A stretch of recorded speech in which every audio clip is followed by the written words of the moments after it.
삼성 E&A 지금 투자해도 괜찮을지 고민하는 분들 많으실 텐데요. 특히 2025년 하반기가 정말 중요한 변곡점이 될 것 같습니다.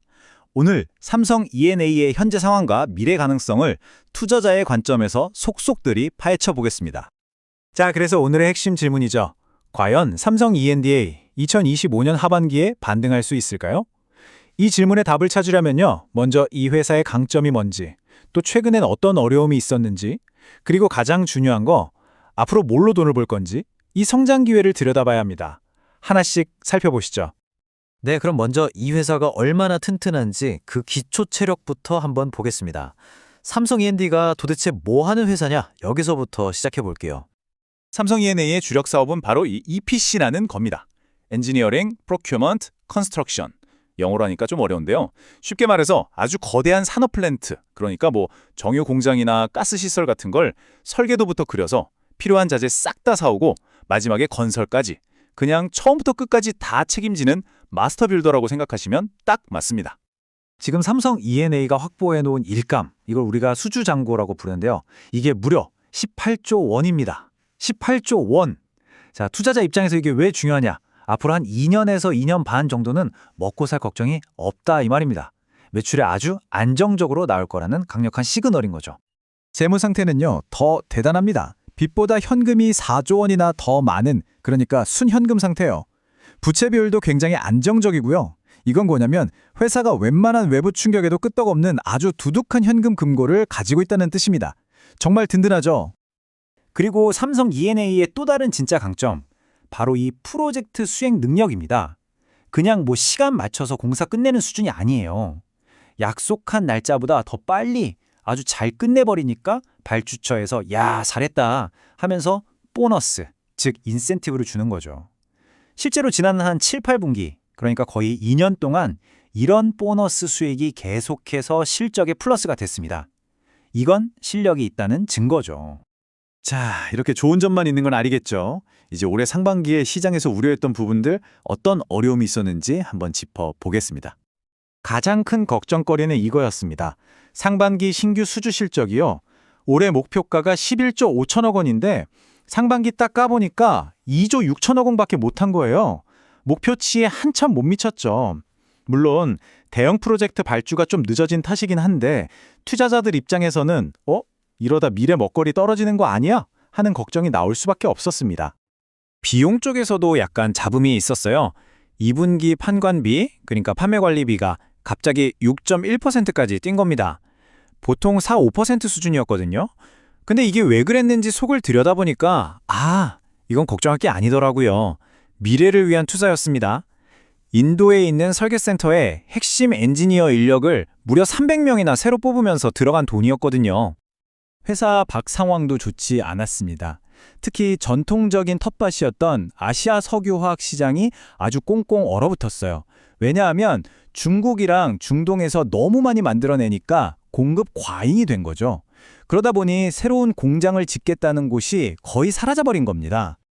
자, 그럼 이런 어려운 상황에서 삼성 E&A는 앞으로 뭘로 성장해야 할까요? 해답은 바로 사업의 무게중심을 옮기는 전략적인 피벗에 있습니다. 사실 그 해답은 이미 이 수주잔고 안에 다 들어있습니다. 이 그래프 한번 보세요. 전체 18조 원 중에서 무려 60%, 절반 이상이 바로 가스 부문입니다. 맞습니다. 삼성 E&A의 새로운 성장 엔진은 바로 이 가스, 그중에서도 LNG 시장입니다. 근데 왜 하필 지금 LNG 시장일까요? 이게 중요합니다. 지금 전 세계 LNG 시장의 판 자체가 바뀌고 있기 때문이에요. 에너지 패권을 쥔 미국과 카타르가 LNG 생산량을 무려 40%나 늘리겠다고 선언했거든요. 기존의 이 시장을 독점하던 몇몇 대형 건설사들만으로는 이 엄청난 물량을 도저히 다 지을 수가 없는 상황이 된 겁니다. 바로 이 틈새, 이 구조적인 변화가 삼성 E&A한테는 정말 어마어마한 기회의 문을 활짝 열어준 거죠. 그래서 삼성 E&A의 전략은 명확합니다. 첫째, 폭발적으로 커지는 이 LNG 시장을 잡는다. 둘째, 중동에서 진행되는 대규모 국책 석유화학 프로젝트를 따낸다. 그리고 셋째, 미래 기술인 탄소 포집, CCS 설비 분야를 새로운 성장 동력으로 키운다. 이 세 가지가 핵심입니다. 좋습니다. 그럼 이 전력이 말로만 끝나는 게 아니라 실제로 어떤 프로젝트 수주로 이어질 수 있는지 그 파이프라인을 한번 들여다보겠습니다. 지금 삼성 E&A가 입찰에 참여해서 결과를 기다리고 있는 프로젝트가 총 12건인데요. 그 규모가 자그마치 236억 달러입니다.